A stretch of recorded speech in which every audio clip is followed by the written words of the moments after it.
أعوذ بالله من الشيطان الرجيم. أعوذ بالله من الشيطان الرجيم. بسم الله الرحمن الرحيم. بسم الله الرحمن الرحيم. فانطلقا حتى إذا ركبا في السفينة خرقها قال أخرقتها لتغرق أهلها لقد جئت شيئا إمرا. فانطلقا حتى إذا ركبا في السفينة خرقها قال أخرقتها لتغرق أهلها لقد جئت شيئا إمرا. لقد جئت شيئا إمرا.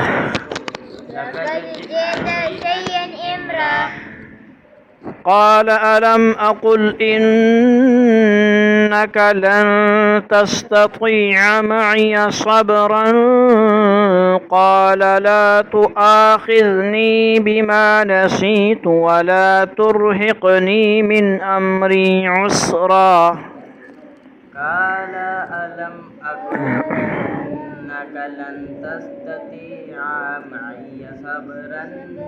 قال لا تؤاخذني بما نسيت ولا ترهقني من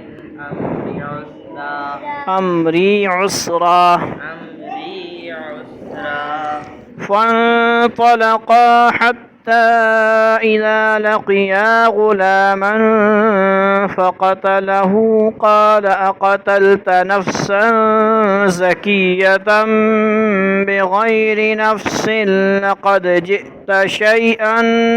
نكرا. فانطلقا حتى إذا لقيا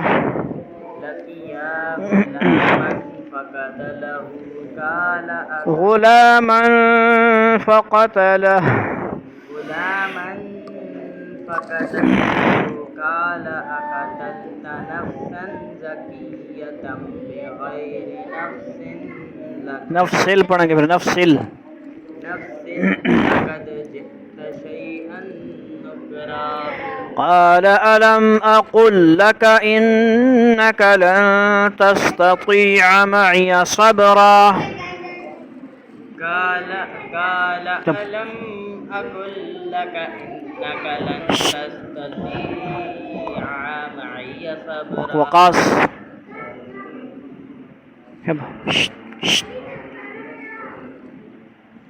وليد وقاص.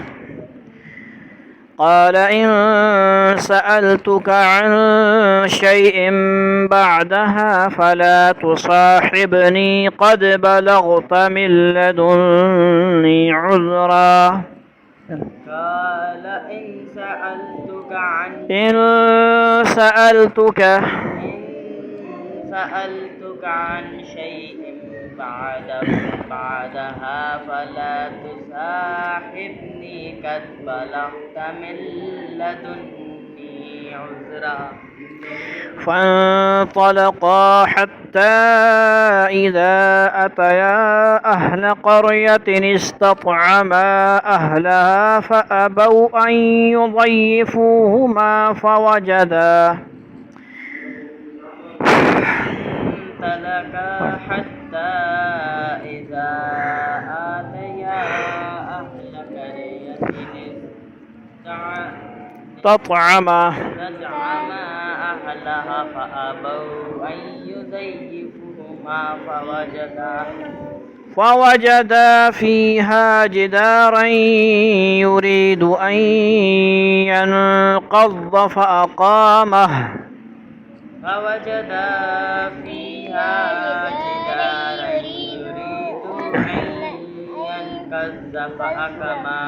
فأقامه.